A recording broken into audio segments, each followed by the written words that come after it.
You guys always get the recording as well. So if you miss cooking class, so I will email out the recording tonight. You guys will see a new post from the membership.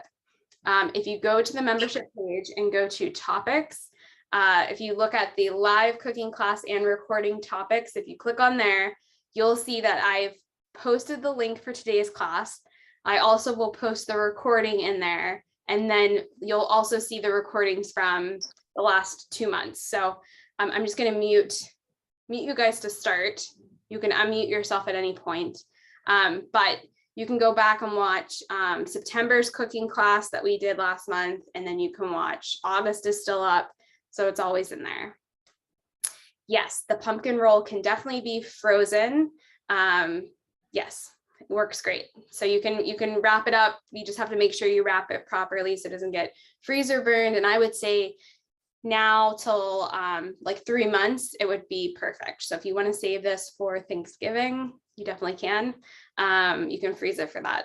Okay, so I'm watching the chat. If you guys want, you can type there.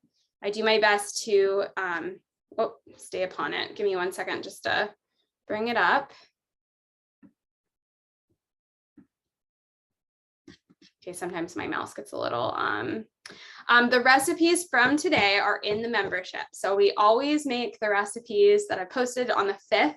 I picked 2 recipes from the recipes you already got on the 5th in the membership. And I usually try to pick the 2 trickiest ones. So we are making the pumpkin rolls and stuffed cabbage, which again, it's already posted in the membership on the 5th. You just have to go to the topics that say recipes, and you can download it so you guys have it. So I'm going to get started. Again, I'm watching the chat. If I miss something, you can unmute yourself at any time. And this recording again is sent out tonight, and it's in the membership. I try to make sure you guys have access to everything. If you have questions on the membership, just email me and I'm happy to walk you through it. It should be pretty easy. All of the page on the left-hand side when you log in has all the topics. That's where you find everything. Just click around there, but it's all organized, hopefully really easy for you guys. Okay. So I did make 2 things ahead of time because these recipes are a little bit longer. I'm going to show you how to do everything step by step, but just because this is only an hour class, I was up this morning at 7 making some stuff for it. So I have the pumpkin roll here. We're going to make it, but I'm going to show you guys jump ahead steps so that you guys can see it, the whole thing. And I also made the filling for the stuffed cabbage because you do have to bake that for an hour. So we're going to go through it all. I'm going to show you how to make it, but then magically, just like the cooking shows, I pull it out and it's already done. So this is what the stuffing for the cabbage looks like when it's done. I'm going to show you how to do it though. We're going to make it again. But you can see that the mushy part of the black beans gets nice and crumbly and hard. So I will show you guys this again. We're going to make it. The first thing I want you guys to do though, is we have to cook the cabbage. So we're going to kind of jump around. So the stuffed cabbage, we're going to start first. You need to get a head of cabbage. Okay. Preferably the biggest head you can find will give you the most leaves to use. So that's kind of the nice part about it. We're going to take the core out of it and we are going to cook it in boiling water to soften the leaves. It's just like you would make stuffed cabbage before being plant-based. We're using the same ideas to do it. We're going to make sure there's like a red sauce to bake it in or to cook it on and have all of that. So all I'm going to do is core the part of the cabbage out. So let me grab a sharp knife. Okay, everyone can hear me and see me good though. If you can't see me, as the largest part of your screen, there are 3 little dots in Zoom that you can pin me. So in the recording, you guys will just see me, but if you're having trouble, there should be 3 little dots that you can click on and pin me, and then I become the largest part of your picture. Okay, so I'm just going to take the core out. So I'm just kind of dabbing around. And it's just like you would make stuffed cabbage before being plant-based. We're using the same method. There's 4. Okay. Now this guy is going to get put into hot water on my stove top, which you guys can't see because of the way my kitchen's set up. But the goal is to make sure that these are very soft. One way, really the only way you can mess up this recipe is if you don't cook your cabbage enough, and then when you go to cook this on the stove top, it won't be soft enough to like cut it. This would be too tough. So you really want to cook this until it's a vibrant green color until it's done. Okay, that's kind of the key part of not messing this one up. It's very easy besides that, but that. So I'm going to put this in there because it does take a while. So this is just going into a pot of hot water. Actually put too much water in this pot. And we're also going to save some of the cabbage water. So when this is done, don't dump it. We're going to use some of the cabbage water to help cook with the cured tomatoes, that blended tomatoes that we have in there. So we're going to make the filling part of the stuffed cabbage first, and then we'll move to the pumpkin roll in a second. So you're going to go to the stuffed cabbage. What we're going to do is you're going to get a food processor, and you're going to get all of the ingredients for the filling out. So I'm going to walk you through it. You don't need to pull out stuff. You want to watch this later, you can cook alongside of us. Totally optional as well. This guy is very flexible. If you have questions, just ask. Did anyone have questions on getting the cabbage into some boiling water? Like a low simmer is great. Thank you about my hair. It's kind of a mess today. We've been busy doing stuff at the house this morning.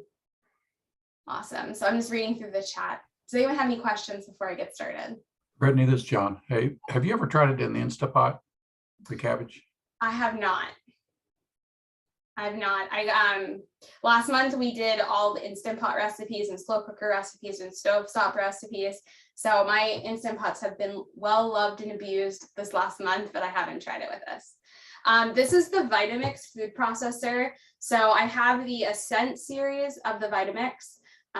Wanda Huberman is in this class right now. She's actually on the board of Vitamix. So she's a great person to ask all your Vitamix questions.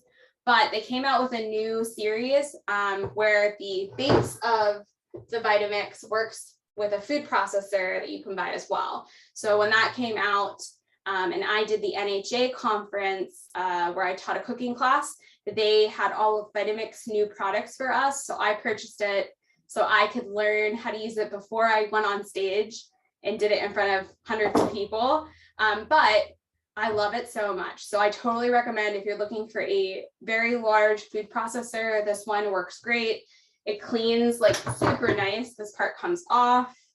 I had horrible luck with food processors in the past. If you've taken a cooking class with me prior to June, you've probably heard me complain about the different food processors I've had. This one is my absolute favorite. So this is an 8-cup, super easy to use. So I love it. So now I can't use anything else. So that's the one I have. Yes, you can use red cabbage if you want. I'm just using green cabbage because it's more traditional. I'm just reading through the chat. Yeah, you can get if you're an NHA member, they give you a pretty awesome discount on Vitamix products. So I used the discount and was able to purchase this at a much more affordable rate. But the food processor is amazing. So I'm going to get everything for the crumbles now. If you have questions, you can just unmute yourself while I'm doing that. I'm going to talk while I'm getting everything set up. So for this part, I'm going to use some rolled oats, around a cup. So I have all my stuff over here. And I'm just making sure everyone got in okay. Looks like everyone found the class all right. So I'm going to use around a cup. I'm just dumping it into my food processor. Pretty much everything goes in here except for the tofu because we're gonna use our hands to crumble that. And the brown rice you want to do separate. And you can use any whole grain. So if you're not eating brown rice or you are out of it, you also can use, we've done it with farro. You could really throw in anything that you want to be the filling. If you don't want to put in rice or something like that, you can even just do it with the filling that we have. We've done it multiple ways. So that's kind of personal choice as well. You can do quinoa. Again, brown rice is just something that I grew up with, or rice. Really, I don't even think my family used brown rice. So you can kind of play around with that as well. Yeah, and I actually want to get, they have an awesome little tiny attachment for the new Vitamix that like lets you do small things, like if you wanted to make salad dressing or baby food or anything blended that was like very small amounts. They have a really awesome attachment. So I'm hoping to get that one soon as well. Yeah, and you can use oat groats would work as well. So anything that you would do whole grain, you can put in substitute for brown rice. Okay, and then there's a 15-ounce can of black beans. Now you can rinse and drain them or just drain it. I always rinse my beans just because in case some people are sensitive to sometimes the aquafaba, which is the liquid in the can, can cause like excess gas in some people. So that's why I usually recommend rinsing it. But you know, if you don't have that problem, you can just drain it. It's totally fine.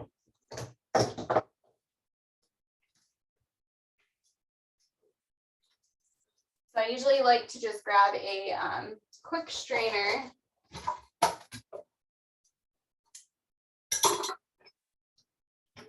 Now you can also use like beans that you've made from scratch. I just always put canned beans in case people are in a pinch. So I'm going to quickly rinse these.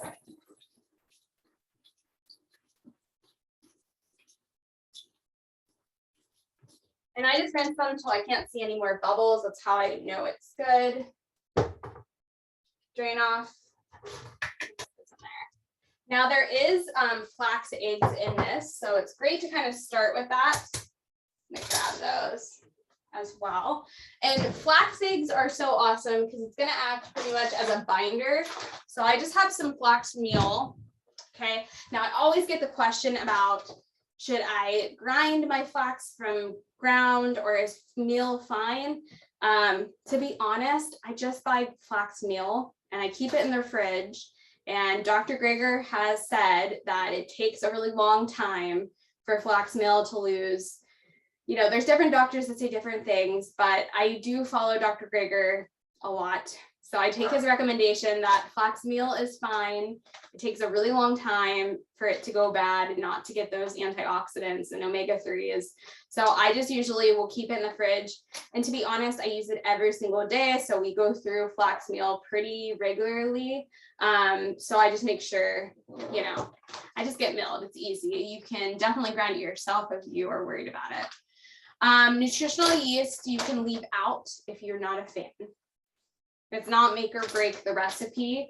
It's just to flavor it. So if you want to change up the spices too in this, the base of it is really going to be important, but the onion, garlic, smoked paprika, nutritional yeast is really optional for your personal taste buds.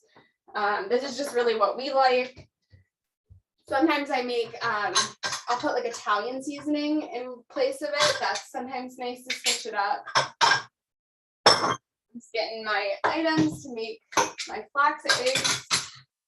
So for the flax egg, it's going to be 2 for this. So it's 2 tablespoons of flax meal with 6 tablespoons of water. So it's really easy to remember. 1 flax egg is 1 to 3, so you can keep that in mind. If you don't have flax eggs, you also could use ground chia seeds, works as well. That kind of makes our egg substitute. So. And, you know, it takes about a couple minutes for it to gel up. I can kind of tell by just looking at it if it's set. So usually I will, if I remember, I do this kind of first and then just put it on the side while I'm getting everything else measured out. Okay, so we'll come back to that. I also have miso paste in here. Now I always get a lot of questions asking me about miso paste. Can people leave it out? Like, why do I use it? And miso paste is our salt replacement. The studies from Dr. Greger shows that if you use a soy miso, the soy is protective and doesn't affect your blood pressure. I came to a plant-based diet because my blood pressure was very high. I was on 2 medications. I've reversed that and not on any medication now. And I do use miso in cooking, but this makes quite a lot of stuffed cabbage. Okay, we are gonna put a tablespoon mixed in with this, but you're not eating a tablespoon of miso in a sitting. It's very little when you spread it out. Also, I don't like flavor my food with miso, right? It's baked into things. And this allows you to have a more palatable end product where you don't need to add additional salt. Okay, that's my thinking behind cooking with it. If you don't want to use miso, it's not going to make or break any of my recipes. So you can just omit it. Okay, but it will make the food a lot more bland. This does enhance the flavors of it. So a lot of my recipes, it's to make your family, your husbands, your kids, everyone enjoy the food and have stuffed cabbage as they would not being plant-based. But I am very mindful of how much I put into recipes, and also like even my own personal experiment, I have not seen it mess with my blood pressure at all. And I use it in this. So I have tried Benson's Table Tasty. It's okay. It clumps up if you let it sit very easily, and I still think it tastes kind of artificial. So I flavor my food generally with like all of the other spices and amazing things that you can put on your food, like black pepper and all of those things. But I find that I don't really need like a salt substitute when you're using this. So that's just my little tidbit on miso. I get questions all the time on it, and that's why we use it. So I'm gonna grab mine. I keep it in the refrigerator. So the brand I usually get, I've been ordering it off of Amazon. It's on our Amazon store, but it's not the best to buy whenever it's hot out.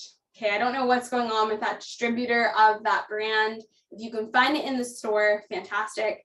I've ordered it the last 2 times and it's come not good, like spoiled, cracked.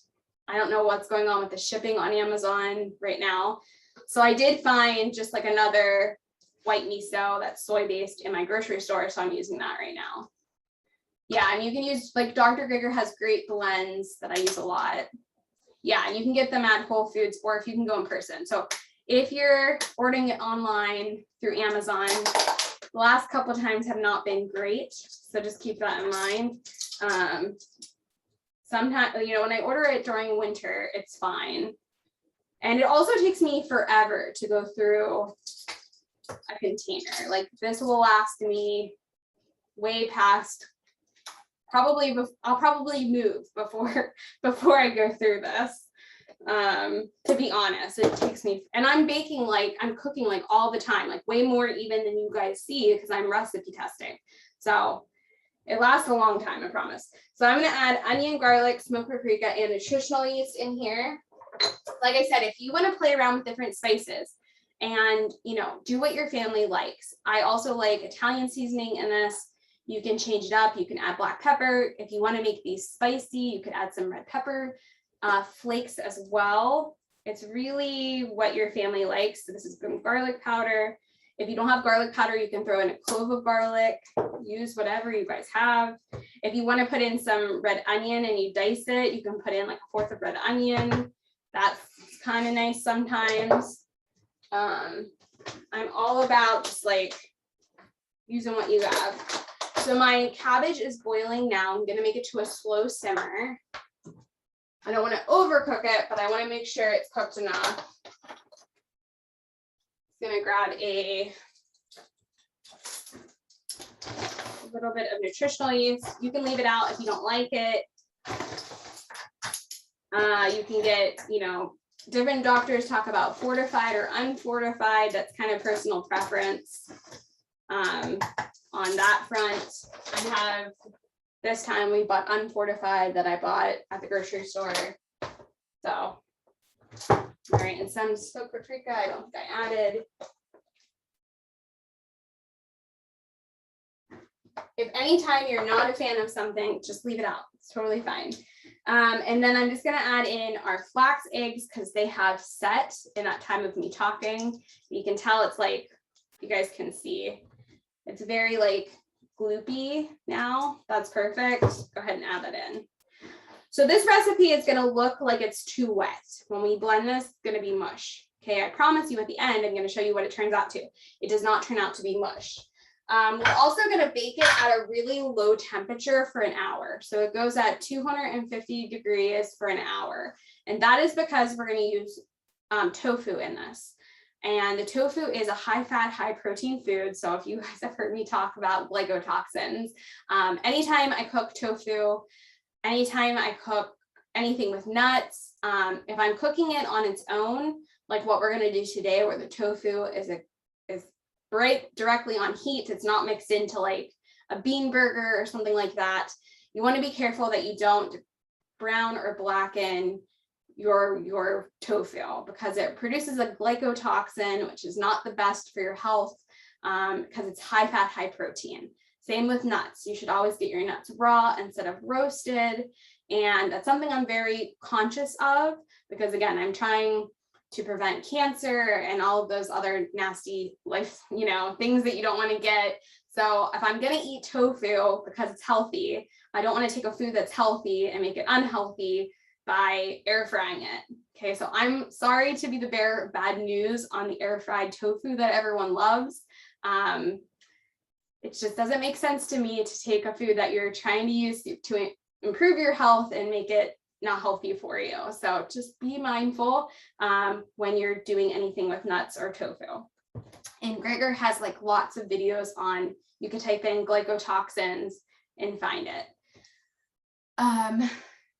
Yeah, so I'm just looking through the chat to make sure I reach everyone. All right, so we're just gonna blend this until smooth. You want it to look like a paste. I promise you it's gonna turn out good even when you pulverize it. So you guys can see my fancy Vitamix. Another thing I like too about the new setup is you have to make sure these clips are like attached before your Vitamix turns on. So the old Vitamix, how many of you guys have ruined plungers? I have like 2 of them back ordered from Amazon because I've accidentally just not been paying attention and didn't have the lid on. What's nice about the new model is they have like a safety feature where these clips have to be in before this turns on. So you could turn it on and you have to have it clipped in for it to show and work. It won't turn on if everything's not on properly, which is really nice because I know lots of people have been there. I'm not the only one. So tofu is up to you. You can just do beans and make this version, the filling with beans. I think it's better with tofu. Tofu is a little bit richer. You could also use tempeh if you wanted to. It's gonna act as the filling. So usually when you make stuffed cabbage, it was like ground meat of some sort when you stuffed it. At least that's where it was here in Pittsburgh, or anytime I had stuffed cabbage growing up. So I like it with a combination, but if you want to use just an extra can of beans, that's fine. Okay, it'll be okay. You can also use 2 different kinds of beans. I'm using black beans. If you want to try it with a different bean, there's no rules saying you can't try it with a white bean or a pinto bean or a kidney bean. Chickpeas, it'll work, okay? This is the flexibility of the Drudy family recipes. I always tell you guys should make it to how your family likes it, and you can experiment. Certain things are crucial, like making sure you have a flax egg, but the spices and like different things like that, you definitely can make your own. Okay, so I'm just gonna blend this real quick.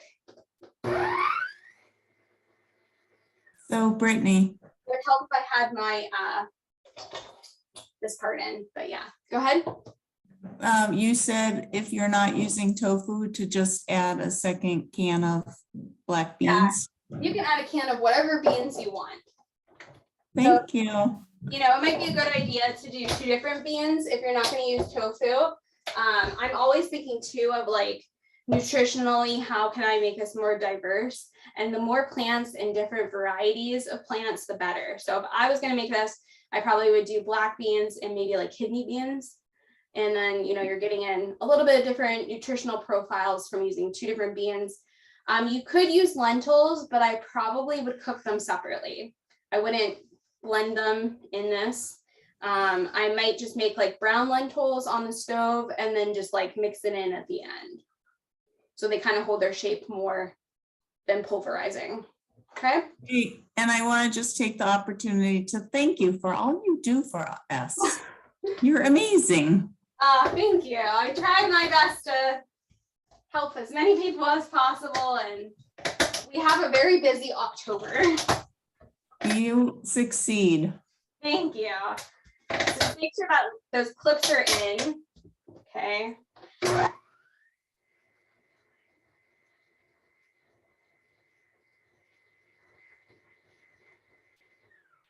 All right, so you can, it depends how much you want to blend. You can blend until it's totally mush, or you can blend until there's like, you know, there's still a little bit of oats and it's mostly blended up. That's kind of personal preference.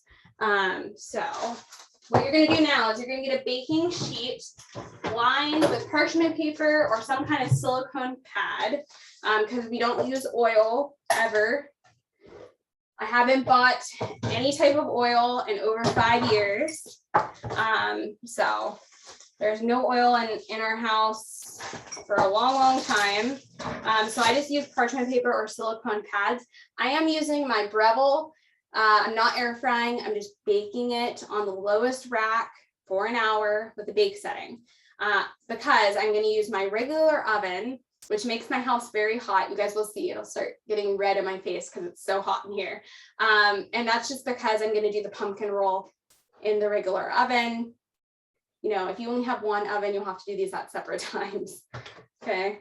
All right. So I'm just going to take out the mush. And what I do is I like to spread it out. So I'll just like clump it and kind of sprinkle it.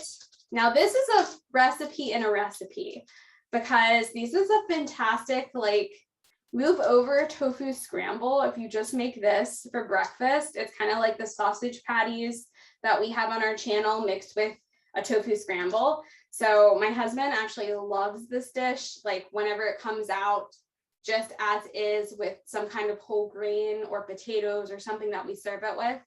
So I'll talk about that when I show you guys the other version of it before we make it into a filling. But you can write this down that this is actually like a fantastic, you can use this recipe for a lot of things. So I just spread it out, like it comes out in a big clump. It's gonna dry out. So I just take a moment and kind of, it can still be touching, but I just do my best to kind of crumble it into more pieces instead of patties. We're not making burgers. You could make this into a burger recipe as well. Or if you've ever like stuffed like brown rice papers, sometimes people stuff those and make like, you know, like sausages in the summer. You can grill those brown rice papers with this filling. We've done that. That works great as well. So you can just make a note that you can turn this recipe into lots of other recipes, which is always my goal for making a really successful recipe. So it's just kind of spread out, crumbled. I'm going to rinse my hands real quick. And then we're going to get the tofu. So you can, like I said, you can, you know, add an extra can of beans to bulk this up if you don't want to use tofu. I am pro tofu. Not getting breast cancer is like a huge goal of mine. If you guys didn't see me getting a mammogram this month. So I'm very cognizant of how to reduce my breast cancer risk, because I'm already at a high risk because my family history.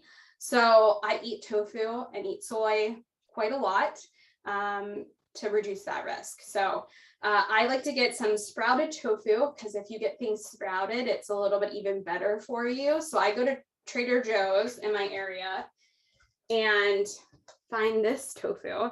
And I've talked about it before. It comes in 2 packs, which is really nice, especially if you don't want to eat a lot of tofu, you just want to have a little bit. But you can actually take scissors and cut them And then you can, instead of getting like one huge block, you can have separate. Okay, yes, you can use these for stuffed peppers as well. You just want to make sure that you're baking it so that it doesn't turn into, it turns harder. So you'll, at the end, before we stuff our cabbage, you could also just then stuff, you know, peppers if you wanted to. Okay, so I'm gonna use the whole block though for today. I'm just gonna take a knife and drain it. I also do not, I don't own a tofu press. I think it's a waste of money because you don't want to really take out the water. You know, if you're air frying a lot, you're taking out a lot of the water. So one of the things about like losing weight and also not producing glycotoxins or retaining, you know, making your stomach fuller is not sucking water out of things. So you guys won't see me air fry like a ton ever on our channel because that's kind of the opposite. I mean, you're just sucking water out of stuff. So I don't own a tofu press. I just, you know, just let the excess drip off. Then what you're going to do is you're just going to take your hands, and if you have kids and you're trying to get them to eat plant-based, or you're trying to get them to be more interested in like what you're doing, you know, have them crumble this part. This is really easy. It's not hugely messed on your hands. Maybe you do the black bean one because that's a little bit more sticky, but have them do this part. So again, I'm just kind of like spreading out the tofu. You can kind of like even like crumble it in together. And then we're gonna bake this at 250 for an hour, 50 minutes to an hour. So it's a low temperature, and again, that's just because of the glycotoxins. And I put the whole block in. If you want less, you could always just do one. Depends on your head of cabbage. I try to grab the biggest head of cabbage to make the most. So you might have filling left over or not. That just kind of depends on how many leaves you get out. All right, so now that this is done, you could, you know, if you want to add extra spices, you can. I'm not going to because again, we're stuffing these. And we already flavored the black beans. Okay, I'm gonna rinse my hands real quick. Okay, does anyone have any questions? Any questions so far? Show you guys up close. So this guy is gonna go in the oven, okay? I'm gonna go in for, like I said, 250 for around 50 minutes to an hour. You can even put it on 50 minutes and just let your oven like shut off with it. This is a great thing to do like while you're doing something else. You don't really have to watch it. So that obviously won't be done by the time this class is over because we only have like, you know, half an hour to 40 minutes left of today. So you know, I'm using the props of the Today Show or morning TV that you see, where then they like take it out because I already did this morning. So here it is done 50 minutes later. So when, and I'm part of my face being warm, you guys can see how hot it is with the other oven on. When you do this, they come out nice and like tender. Okay, this is the same thing I just put in there. So now this is ready to be stuffed for the stuffing for the cabbage. Okay, so everything's cooked. This is a fantastic breakfast camping recipe. You can make this ahead of time. You could serve this with potatoes, a whole grain. Like this is a meal in itself that's really awesome. It's just a different spin on a tofu scramble. You can make, you know, our nacho cheese sauce and put a little bit of that on. You could put cut up peppers and onions if you want more of that, or mushrooms, and add veggies to this. This is just a great, especially for the guys that are like missing a lot of meat in their life, or sausage or different things like that. This is a very filling, I'm going to go hike a long distance, I need some substance recipe. So this is a really big favorite with Mark here in the house. So if you have leftovers, you can make it a whole different meal. It doesn't have to be stuffed because this is already pre-cooked. Okay, so I'm just going to move this to the side for a second. We are going to check on our cabbage leaves. The cabbage leaves look like they need a little bit longer, depending on how big your head is. of cabbage. Yours might need a little bit of time. So in the meantime, while that still is cooking, it's not quite tender, you want the leaves to be almost that you can like rip through them. That's how soft we want to get that head of cabbage. Otherwise, when you go to cook this, it won't be tender to cut through with your fork. That's like really the only way you'll mess up stuffed cabbage doing it this way. So I'm gonna let it go for a little bit longer. In the meantime, we're gonna start the pumpkin rolls. So we're gonna kind of cross to the next recipe. All right. So the pumpkin rolls look a little intimidating, right? Like pumpkin rolls are one of those things that like, I feel the cinnamon rolls also can be intimidating that we have in our channel, but I think more people make cinnamon rolls than they do pumpkin roll. And the rolling part of the pumpkin roll, I don't know, can just be a little bit harder for you to do. So it's not hard, it's easy. If for some reason your cake even like breaks or has lines, I'll show you how you can fix it. And when you serve it, nobody will know. It's just like when you would roll. Have you guys made pumpkin rolls in the past? You guys can let me know in the chat even. Okay, pumpkin rolls in the past. Yeah, it's the same premise. So we are gonna make the dough for the cake part of it. And then, you know, again, the magic of TV, I've already done it this morning, so it's ready for you. So you can preheat your oven to 375 degrees. I'm gonna use my big oven. Again, it's very hot in here, and that's just because I have all of everything's going at once. So I'm gonna grab a baking dish. I'm gonna show you how to do this. Put this guy back on. So this is a really giant baking dish, and what we're gonna do is we're not gonna make it this big. Okay, I'm gonna show you how to make it smaller. I'm gonna show it'll work for any baking dish you have. I'm using parchment paper because my dish is so big. I find that using like 3 pieces of parchment paper kind of staggered. This is a huge baking dish. Works great. And then also I'm going to use the parchment paper to assist me in the rolling of it. So it's kind of a dual purpose for today. So we're going to get started with the cake part. So you're going to put all of your dry ingredients in a bowl, which I'm going to move some stuff around.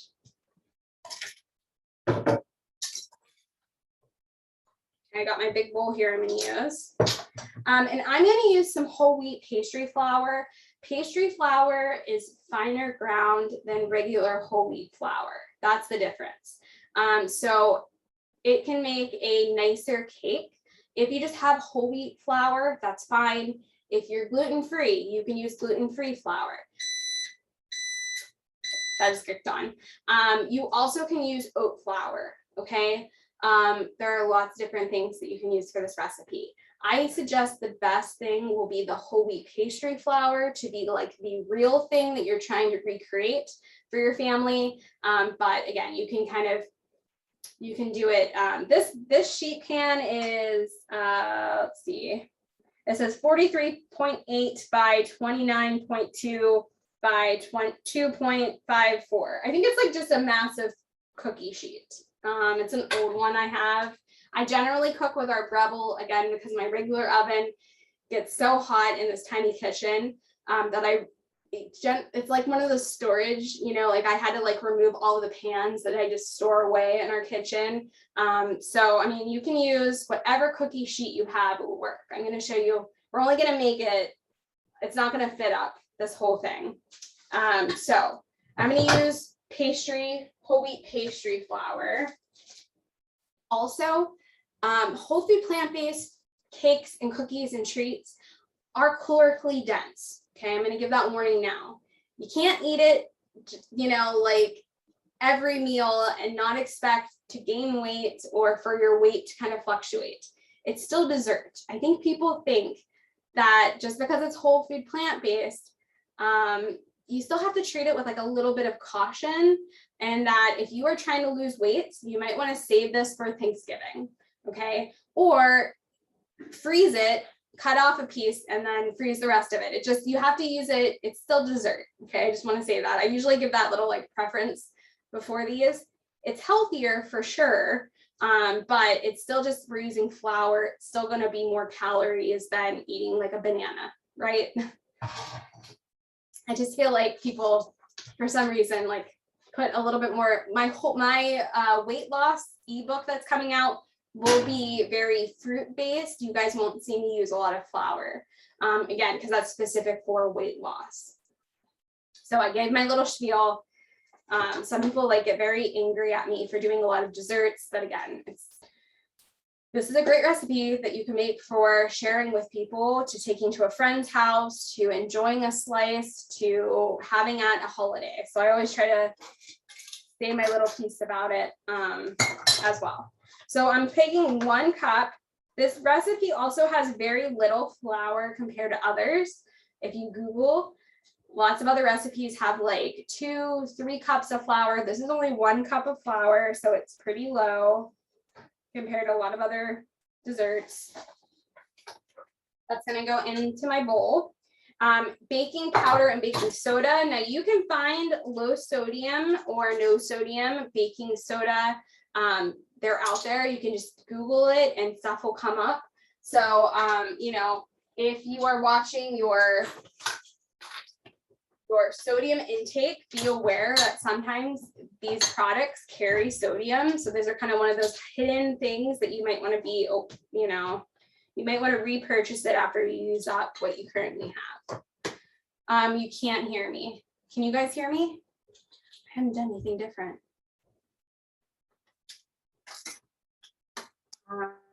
Okay, so hopefully that person, maybe they just had me muted.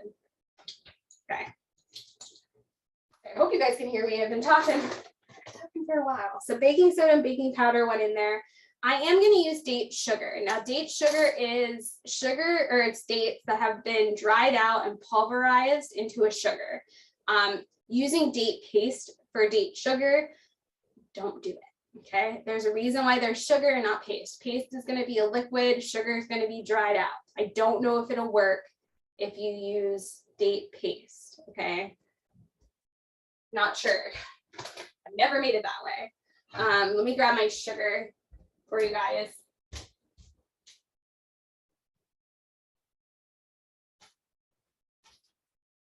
So for this, I use the Date Lady. I can find this at grocery stores. It's just dates that have been dried and pulverized. You can use some other kind of sugar, but I do recommend using something from fruit. It's, you know, it's more whole foods. So if you want to use something else, it'll work. If it's a granulated sugar, it'll work, but I do recommend using dates or date sugar, and it's half a cup. So this is some old date sugar, because I don't use it like a ton, besides a couple different baking recipes.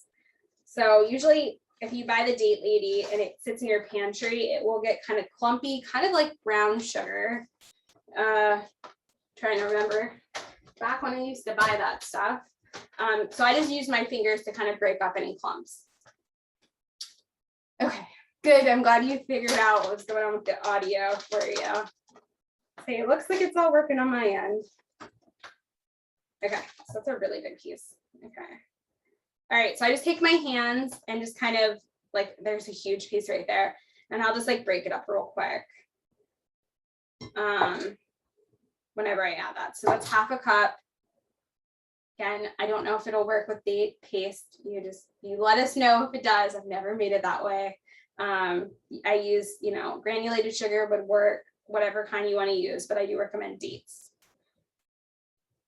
All right, so we're gonna make another 2 flax eggs, just like you did the last recipe. So get a little container out, grab your flax egg or flax meal, 2 tablespoons.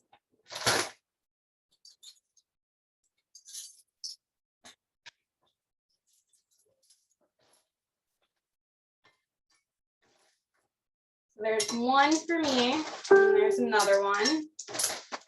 Everyone's still doing okay. I'm just doing a little check on you guys. All right, and then it's 6 tablespoons of water. And we're gonna let it sit while we do all the rest of it.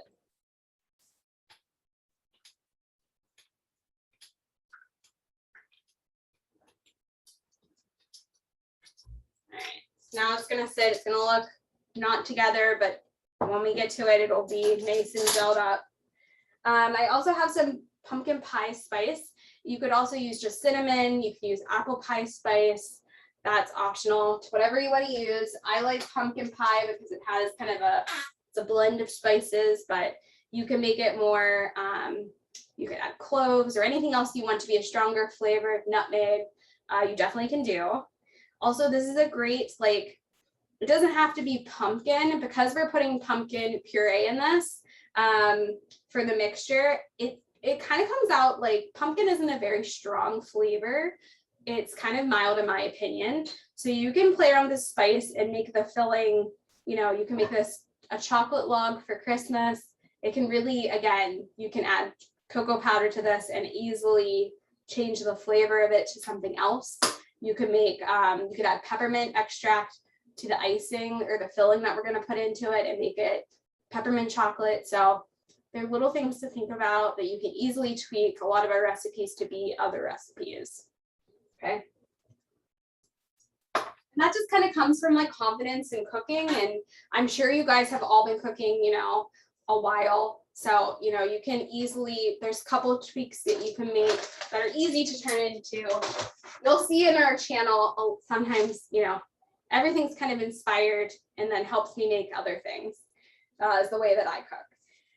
You can use vanilla powder or vanilla extract, whatever you have. I actually have powder that I've been using.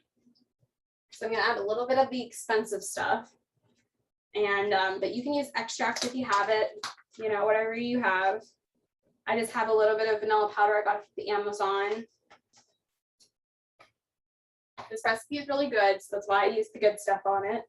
And then we're going to use all of our wet ingredients, which would be the pumpkin puree and the date sugar or the flax egg that has set up. So I'm going to grab a little spoon just to mix that.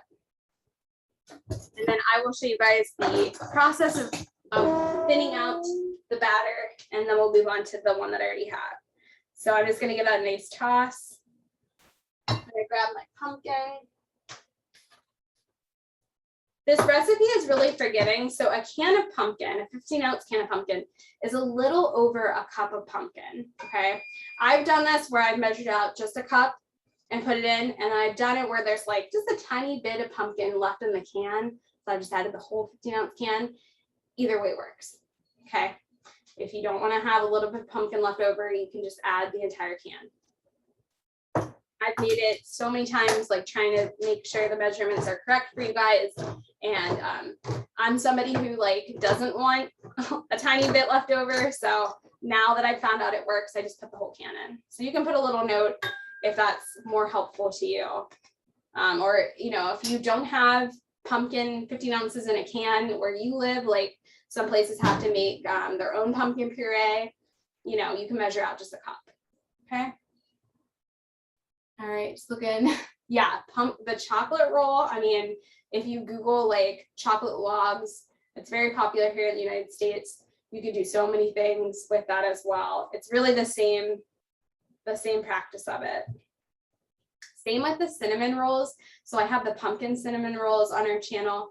You can make those so many different flavors. Again, because pumpkin is so mild that I feel like it's definitely not a strong flavor, but it works so well in the cinnamon rolls and in this. So I feel like you could hate pumpkin and still like this stuff. It's not like our pumpkin soup. Our pumpkin soup is like super pumpkin flavored. This one is very mild. Okay. So I'm gonna dump in the flax egg now. It's kind of set up to be gelled up. Doesn't take long. It should be a nice cakey consistency. It's not too soupy. You just want to mix in all that flour. Take a moment. Make it fun. I think that these recipes can be so fun. Like my goal for the membership was to make recipes that you really can make a whole weekend out of. So my goal is to make an art project that you and your family can maybe, you know, make the dinners. Then maybe you could put on some fun music. You could do the art projects together. The Thanksgiving November's art project is going to be an awesome activity to do, even like at Thanksgiving dinner with your family, as what I kind of have it planned. It's not making hand turkeys, I promise. It's much more thought out than that. But the whole goal is to make it really fun. So I love making like, and I was talking to my husband about this for our next house, is like making like, you know, having a fun movie to put on and making a delicious like themed dinner.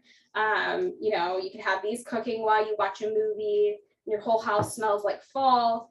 There's no reason that whole food plant-based can't be fun.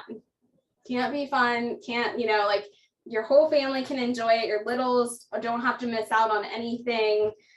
You can have the grandkids over or your kids over, and like, you know, no one even has to know that it's healthy for them.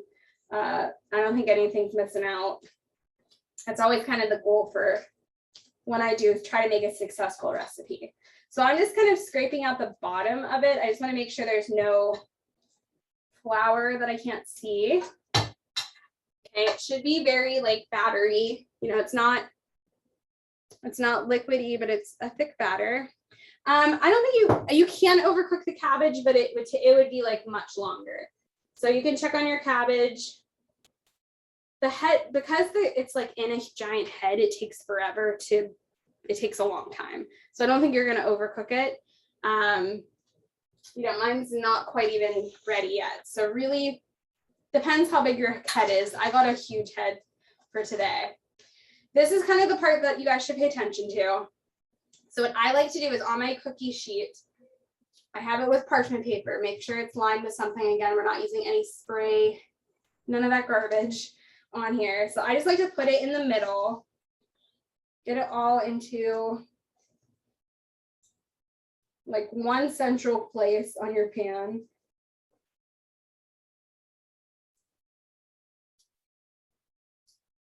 Okay, get out all the batter. Okay, all of mine's out now. Okay, so now what I'm gonna do is I'm gonna make like a big giant rectangle. Okay, so I'm gonna use some kind of spatula and just kind of try to get a big giant rectangle and spoon it out or serve it out. And this is what you're gonna roll. So, you know, you can kind of have, if you've ever done pumpkin rolls before, it's the same idea. You want it to be thin enough because again, we're gonna roll it. It's not gonna be like a cake. So think about the end, but you want it to have a little bit of a lip and you want it to try to be as even as possible. So the even part is kind of takes a moment to do. Now we are definitely gonna go over an hour. So if you have to leave, that's totally fine. You can come back and rewatch it tonight when I send this out. If you have some extra time, I'm gonna roll the stuffing into the cabbage and show you how to do that. It's easy once you do it, but you know, we're gonna get that set up for you guys before you leave today. And I'm gonna show you how to do these. So this might take a little bit longer. These were a little bit more complicated recipes this month. So I'm just kind of forming my, again, kind of a rectangle shape is what we're going for. This is only going to take 15 minutes to bake. Sometimes when you bake this, you might see like a little area gets like an air bubble, and so you might have a little tiny higher point, and I just kind of, when it comes out, you can just like pat it and it's fine. I don't notice like huge air bubbles in this cake recipe, but sometimes there's usually like one spot that's like a little bit higher, and whenever it comes out hot, I just kind of make sure it's all uniformed and then it's perfect. So that's another tip I've learned from doing this. So it's definitely worth, you know, this is the part where you want to spend a little bit of extra TLC on this recipe. Doesn't have to be perfect, but don't rush this part. And the corners of it, I always try to make sure there's enough. And I try to make sure the corners are kind of well defined. So I'll add some of the extra stuff I pull and make sure that there's like a sharp, kind of a sharp corner. And this is the same thing you would do if you were making a standard American pumpkin roll. Same process. I feel like pumpkin rolls are a very American dessert. I don't know if you guys that are not in America have it. I didn't look up like the history behind pumpkin rolls, but I feel like it's more common in the States.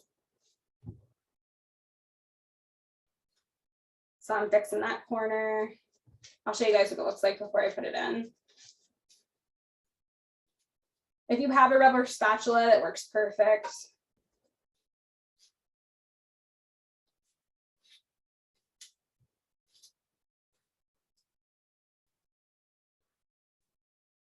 The other thing I will say, when this comes out, it's best to roll it when it's warm, just like any other pumpkin roll, but not like immediately when it's hot. So you want to kind of let it rest for just a moment. And it should be warm, but it shouldn't be like, you shouldn't burn yourself when you put your hand on it. If you're burning your hands when you're laying it on your pumpkin roll, it's not ready to roll yet. If it's still warm, but you're not burning yourself, that's when you can roll it. If you roll it too early, when it straight comes out, it'll crack. And if you roll it when it's cold, it'll crack. So there's a fine line. I rolled this one when it was really hot because we were kind of in a rush this morning. So there's a little bit of a cracking in that, but the goal is to let it just be warm to touch when you go to roll with the kitchen towel and with parchment paper. Okay, this looks pretty okay right now. All right, so let me show you guys what this looks like. Like I said, this is why I picked these to do for the class, because they're a little bit more challenging than some of the other ones. Let me see. Your dough is thick and sticky. I mean, it should be. I mean, it's sticky. It's not like dough, like it's not dough that you would need. It's definitely batter, if that's what you meant. It's definitely like cake batter. Okay, and that's kind of how I made it. Okay, it's gonna go in now. It's thin.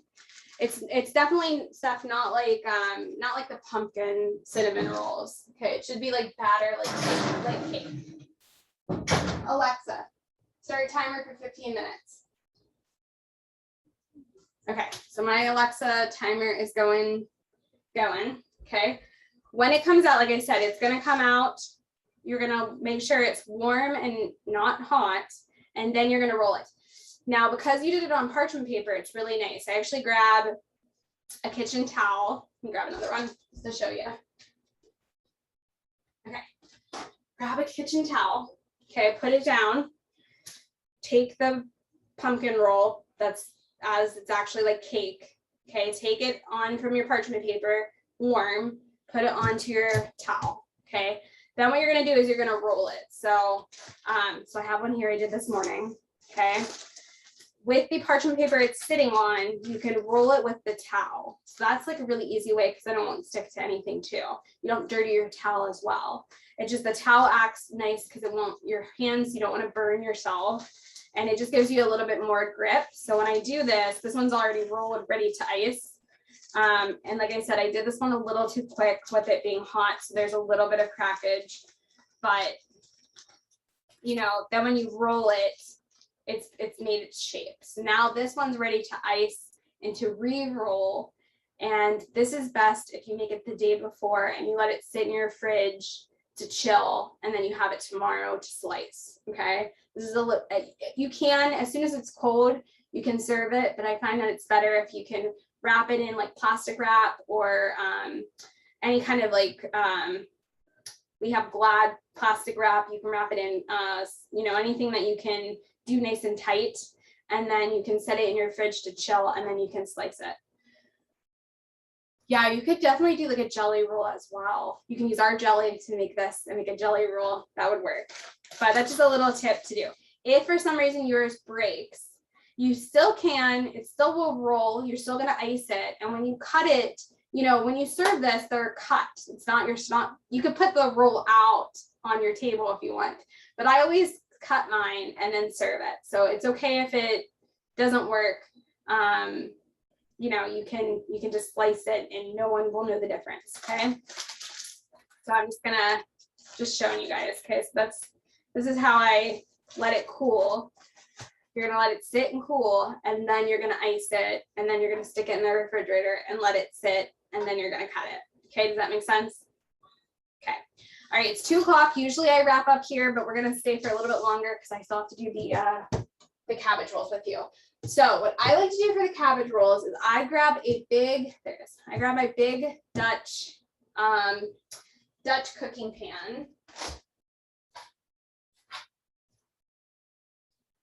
And I cook this maybe on the stovetop when I do it. You can also bake it, but this is how I do it. So I grab my big, heavy pot, okay, that I have here. Put that aside for a second. What I like to do is at the bottom of this, I like to add a little bit of the cabbage water. And what I'll sometimes do is that if you have a Vitamix that can serve, the Vitamix you can make soup out of, so it can be hot. You know, if I'm using some other blender, I might not do this, but you could blend up your blended tomatoes and a cabbage water in your blender. So that way it doesn't look like cabbage water. It's just thinned out blended tomatoes. And then you can use that. So I actually will do that now to show you guys. So I'm going to turn off my cabbage from cooking. I'm going to remove my cabbage, grab a container to move it to. Be careful, don't burn yourself. This is I feel like these 2 recipes, like you don't want to burn yourself.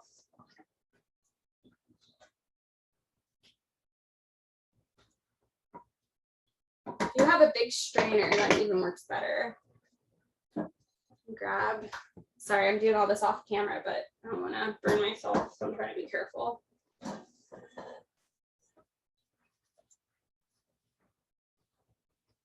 That cabbage water you want to save. Actually, a lot of the good stuff is in there. So it's kind of nice to reuse. Okay, so this has hot cabbage water. And I like to, let's see, grab.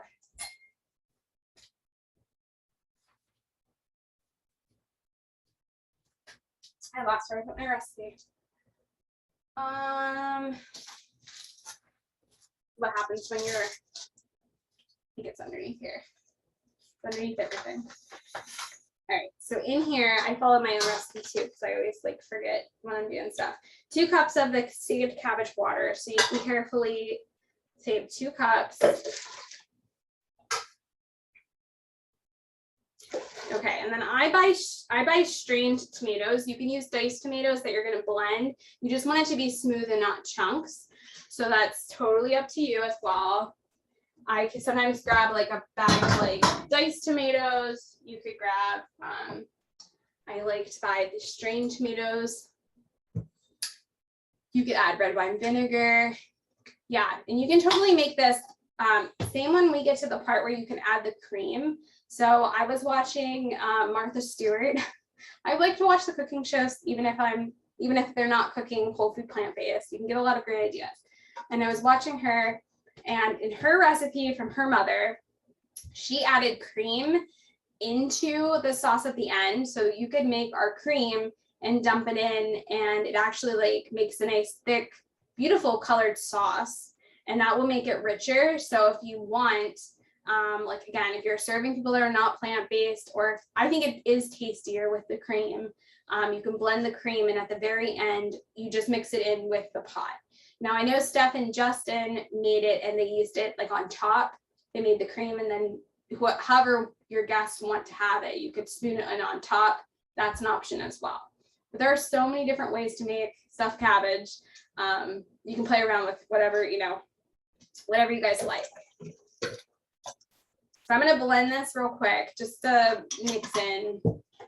Actually, you probably could just use a spoon because everything's blended. If you used stuffed cabbage, you could, if you used diced tomatoes, you could just blend everything as well.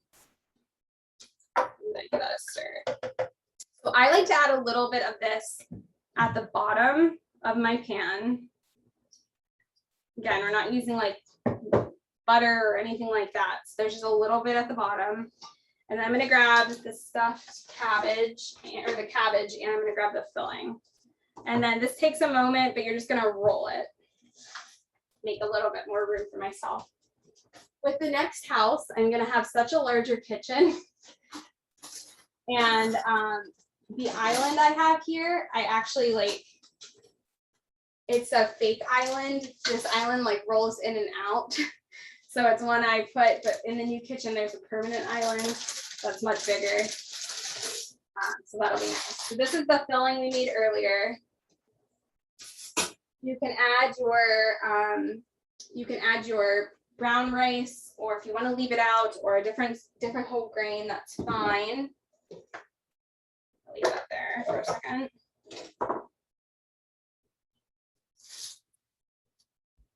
Let me grab my cabbage carefully while it's very hot. This is the part that you don't want to burn yourself.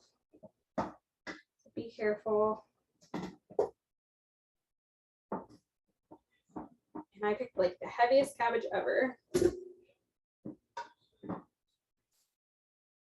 All right, I may not be getting out of the pot, it's so heavy. But anyway, once your leaves are cooked, they should easily come off. So you should be able to carefully, should let it sit for a little bit, but oh, this one's really hot. Just to show you guys so I'm not keeping it so long. So you have your cabbage leaves. This one's a little bit ripped because it was on top. But what you're gonna do is you're gonna take, I take maybe like a handful, half a cup of filling, depends how stuffed you want them. You can add brown rice or any other, one that you want. And then you're just gonna roll it up. So the middle part comes in and you just kind of roll it like a little burrito until when it's all folded up. And then we're just gonna layer it. You just keep doing it until you have no more filling and no more cabbage leaves. Each cabbage leaf gets rolled up and then you just layer it. So all of this is gonna be poured on. I'm gonna pack all of these in so they fill them up, pour this on top, and then we're gonna simmer it on the stove top, okay? At the very end, if you want, you can blend up the cream in your Vitamix or a blender, and you can pour that. The idea with the cream was to pour it inside with the other, and it kind of melts into your mixture, and that's how you serve it. You don't have to do the cream. It's, again, optional. It's a different take on it.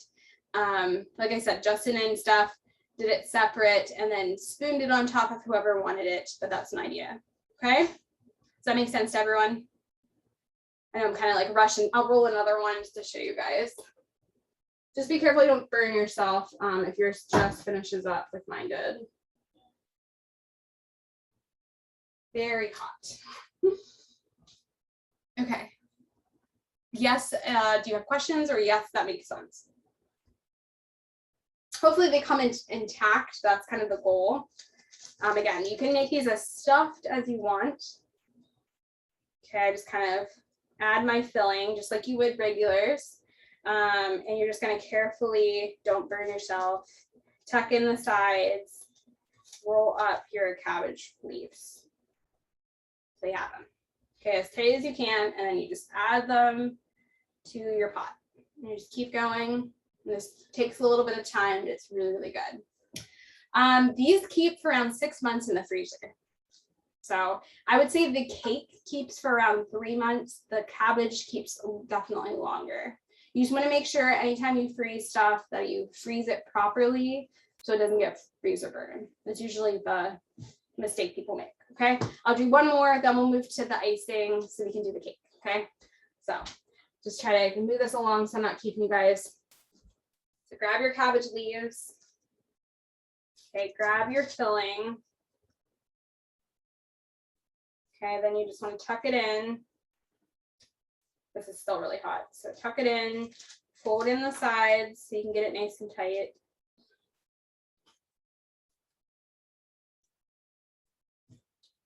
Roll it up. It's kind of like making even like egg rolls or something like that. And tuck it in. Okay. Another thing too is that you can make cabbage soup is another great one that you can kind of make it deconstructed. I know someone said earlier they did like a deconstructed. I would freeze it. I've done it both ways. So you can freeze it, like freeze leftovers and make it with the sauce. And I've also done it separate, and either works. The pumpkin roll, I freeze with it. Like you make it prepared and then wrap it carefully and freeze it. So you can do it all at the end. Okay. So you guys can see my cabbage rolls. So I would just dump, once they're all in here, I would dump the rest of this on top. Again, you're going to cook it. And then if you want to add the cream, that's at the very end. The cream also helps to kind of cool this down so you can eat it faster. So just a little tip on that. Okay, so I'm going to put this in something else, rinse out that. We're going to make the filling, make the pumpkin roll, get moving on that so you guys can go on your Saturday. So you just dump this into something else. I will do this after this class is done. This is our dinner tonight and for the next couple days. All right, so this is gonna go all in there, so I can use that in a minute. Rinse this guy out because you really don't want your pumpkin roll to taste like tomato.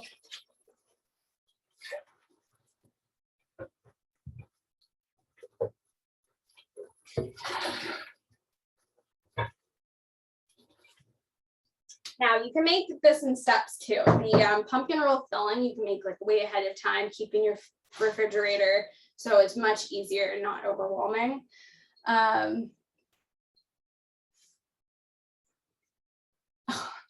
Oh, you're going to Dylan's show right after mine. That's cool. Well, hopefully we'll get you out of here so you can hit that. I always forget that they do theirs too, because I only do this once a month. Sometimes I forget that I always forget what other people are doing as well. So that's good. You can make both. All right, so I'm just moving this so I have some room off to the side. So let's get that pumpkin roll back out wherever I put it. Missing pumpkin roll.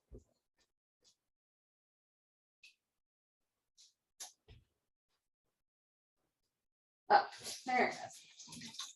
It's in a towel, so I almost didn't see it. All right, so we're gonna make the filling for this. So like I said, in mine is gonna come out of the oven too, so I will show you guys how to roll it warm. Just, there's Alexa, right on the dot. Let me show you guys what that looks like. Okay. Very hot. Be careful. Alexa, stop. It's nice to have a timer. So this actually worked out really well. It's not really puffed up on any one side, so that's good. If you do have like a little part, you can just press it down. It's fine. We're gonna roll it. So right now, don't roll it. It'll break. It's too hot. Let it sit off to the side for like a couple minutes. So while we make the filling, this is gonna cool down enough so it doesn't break. Okay. So get a blender out. Okay, we're gonna make the filling for it. This is the part of the show where I don't have enough space in my kitchen. Tell you guys, it'll get better in April, I promise. Okay, so we're gonna make the filling. It's cashews, white beans, dates, vanilla, and plant milk. If you don't want to use cashews, you can use silken tofu. You can use sunflower seeds, work really great if you have a nut allergy. You can use all cashews if you want to go all out. You don't have to use white beans. I think it's a really nice 1-to-1. The best way, in my opinion, is to do it like the recipe says. If you go outside of that, it's going to just taste a little different.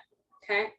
And same thing, if you ever make this like with a chocolate filling, you could just add cocoa powder to it and keep everything else the same, and it would be very chocolatey. You could put vanilla or peppermint extract into it to make it chocolate peppermint. Lots of different ways to do. Okay, so I'm gonna grab my cashews. Again, I use raw unsalted cashews. Because I have a Vitamix, I don't have to soak them. If you're using a different blender, you might want to soak your nuts so that it blends. You want it to be nice and creamy for when this comes out. So the goal is to make it so you can't see that you had any cashews or anything that has pieces in it. Throw in 1 cup. Again, this makes very, I still think it's very hard to eat a whole pumpkin roll as much as you try. It's a very filling recipe. So remember, 1 cup does the entire thing. You're not eating 1 cup in 1 serving, most likely. So we do use nuts, but I still try to keep it on the low side. And then I'm gonna grab some white beans. Okay, white beans are great because, they're great in sauces and desserts and different things like that. So I'm gonna drain and rinse them, and it's 1 cup, 1 to 1. If you don't have trouble with like I said, if you don't want to rinse them, if you're using no salt and you don't have gas issues from aquafaba, you can just rinse it or drain it and then rinse it and then use it. That works too. So, however you want to rinse it to be on the safe side, that's great. 1 cup. And then I like 6-pitted medjool dates. I always use medjool dates. Some people ask me about what dates do you use? I only buy medjooled. They're the big ones. If you use something else that are like smaller dates, you're gonna have to use more. This is to personal preference. I think it's beautifully sweet enough at 6 dates, but I have been off refined sugar for a really long time. So if it's not sweet enough, you can of course add more. So I'm gonna grab my dates.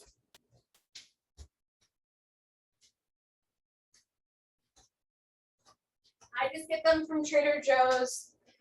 To me, that's still like the best bang for my buck here in Pittsburgh. And you just want to make sure you pit them, count your pits.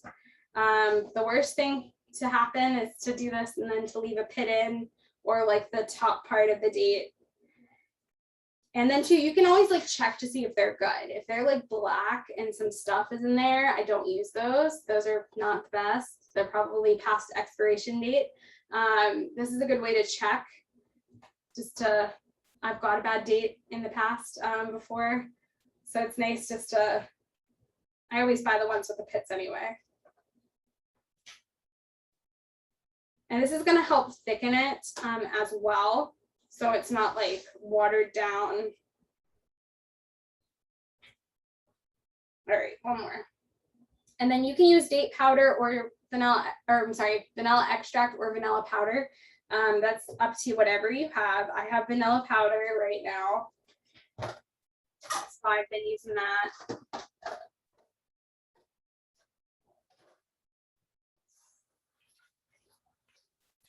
Does anyone have any questions so far with anything that I've done?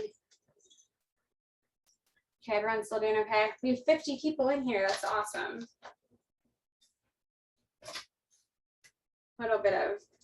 And then I'm going to use a little bit of plant milk. And again, that helps to kind of, you don't want to blend it as is. It'd be really hard on your blender. Just a little bit of plant milk. And I always recommend an unsweetened, unflavored plant milk. Now, for any time you do plant-based recipes, I always suggest if you want to use oat milk, it's really great to use that for dessert recipes. If you're going to make like our cream recipe, or if you make something that's savory, oat milk is not the best because it's naturally a lot sweeter. So like for this, oat milk would be perfect. If you're going to use plant milks for savory stuff, almond milk, soy milk, anything that's like not, cashew milk would be good for those. So just to give you a heads up, some people use oat milk for everything and then they wonder why stuff doesn't come out as good. Yes. Can plant milk be frozen? I'm sure it can. I've never done that. Usually plant milk has a really long shelf life, so I haven't tried it. Yeah, we just have a hard time going through, half a gallon of, Okay. or whatever the size is. Donna said no, so maybe not. I'm not Okay. sure. Thank you, everybody. Yeah, no problem. But yeah, just you know, just a heads up, some people are like, you know, if you use oat milk for everything and you're wondering why your stuff's coming out not the best, just a heads up. So I'm just gonna use some almond milk today. That's what we have. And it's 3/4 cups, so a little under a cup. And again, I just make sure I don't buy anything with flavoring, nothing, you know, there's no sugar in it because we already have the dates to sweeten it. We want to use whole foods. All right, and I'm gonna blend this until it's nice and, you know, you want the dates to be broken down. If you use date paste, it might be a little bit thinner than this because this is gonna be, you want it to be a thick frosting. You don't want it to be watered down. So I do suggest using dates versus date paste, or date syrup is even thinner. All right, just trying to shake up that plant milk that's having some stuff in there. All right, so I'm gonna mute you guys so you don't have to listen to me blend. So 1 second.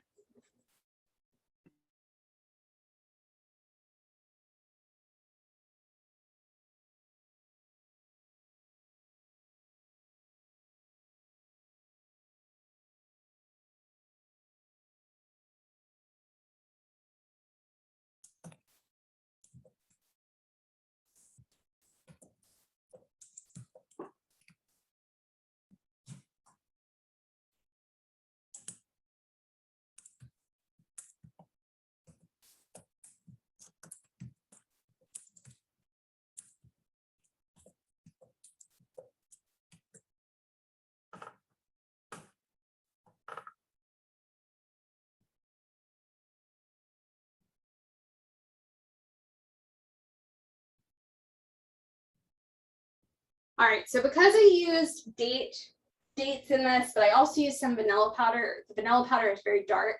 It's going to naturally be a darker frosting.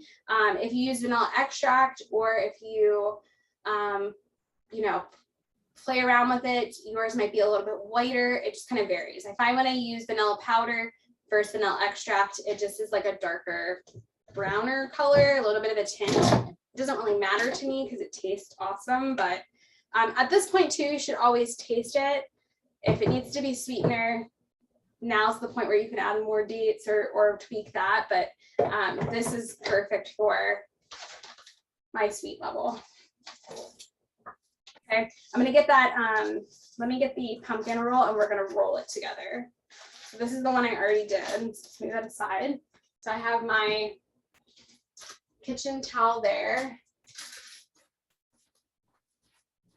Now this is still definitely warm, so it needs to be rolled warm, okay?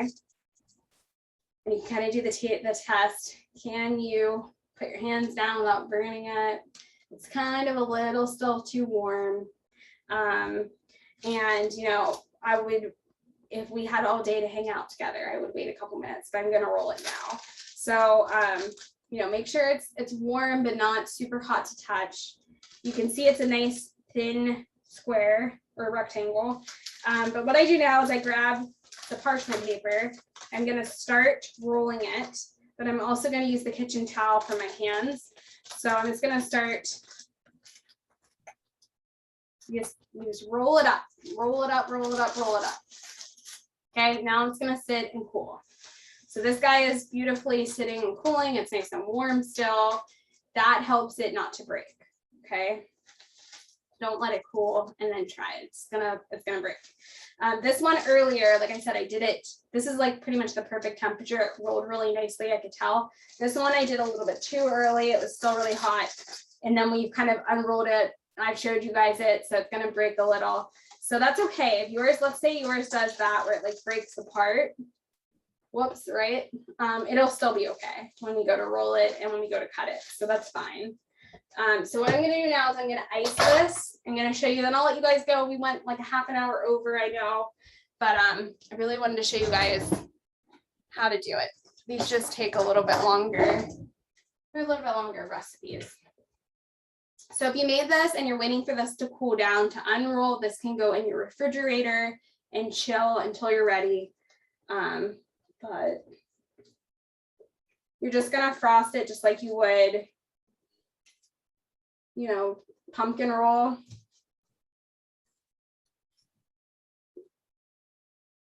You want to try to do it as evenly as possible, not to like, you know, when we go to re-roll it, you don't want it to be coming out too much. And you might not need to use all of it. It depends how thin you made it. If you might have a little bit left over, which you could always use like at the end or use on top of something else. And I like to leave like a little bit of an area undiced just because we're going to roll it and it's going to get kind of smushed, but try to keep it in the middle. All right, so now what I'm going to do is I'm going to re-roll it. So I'm going to take my parchment paper, and again, I'm just going to try to re-roll it, but try to roll it with just the cake part, not so much the parchment paper. A little bit easier to do when it's not broken. So you would re-roll it. And then I like to put mine back in parchment paper, and I like to use cling wrap or something to make it nice and tight, and then stick it in the refrigerator. If you have 24 hours, it's better. You want to definitely make it cold. And then when you're done, you can unroll it. It'll all be together formed, and then you can slice it. And you can use a sharp knife is what I would suggest. And you can make your slices. And if it breaks, it's okay because you're going to cut it. And, you know, when you flip it over, it's still going to have that design of pumpkin roll and when you serve it. So this does take a little bit of, you know, trial and effort to make it beautiful, just like you see like in the pictures. But stick with it and you'll get the hang of it to know, like, you know, you want to make sure it's not too hot. It's warm when you roll it. That's really the key to make it a little bit more flexible for when you go to cut. In the end, it all tastes the same, but you want to, you know, when you're presenting it to people. Does anyone have any questions for me? I know these two were like, these were definitely a little bit more time commitment recipes where it's like a couple more steps. So this is why I picked these two. But all of the other recipes from October should have been pretty easy to do. Minus that the spiral vegetable tart is easy. It's just, again, you're peeling a lot of vegetables for that one, but that one is a fantastic one for Thanksgiving. If you're looking for something to replace your turkey, to be a showstopper for people, that one like is always an eye catcher with guests, and it tastes great because there's like vegetables on top, and then there's that cream and the crust. So it's not a mess to eat. It should just cut like kind of like just like a quiche, kind of like just little triangles. So it shouldn't be a mess to eat.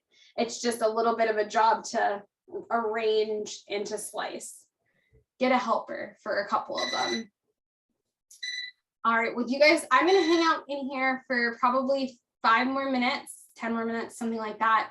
You guys are free to go. I love if you had a good time today. I always kind of ask you guys, if you're enjoying the membership, if you enjoyed the cooking class, if you find that you're getting a lot of value out of it, if you don't mind posting in the Facebook group and letting people know about the membership. I try not to post about it too much because I know not everyone wants to do the membership, but I do try to jam pack literally as much as possible for the $10 to make it worth your value. And also on the 31st of October on Halloween, the ebook is coming out, All in Weight Loss. You guys, because you're a member, will get $10 off, making it only $10 for the ebook. And I will post the code and you guys will get an email. And if you, for some reason, don't see it, whenever you go to purchase it, send me an email and I will make sure you get it. But it will only be $10 for you guys because you've been a member. And that's even if you if you want to cancel for November, you guys still get it for the price. So thank you guys for being a member. I always like to say that. I really, really, really appreciate you guys being in the membership, being here today, being in the Facebook group. So it means so much to me. So again, if you had a good time, feel free to post over on Facebook and let people know about it. I'm really excited for you guys to see November. I know it's coming up soon. a lot of Thanksgiving ideas and really great things coming out. So thank you guys so much. I hope you guys have a great Saturday. And if you have any questions, I'm here. I have to finish the cabbage rolls and clean up and do everything as well. So have a great Saturday. I'm going to be in here if you guys have any questions, but I'll stop the recording so I can get it to everyone that couldn't make it. And I will answer all of your questions. Oh, and not shut off the video.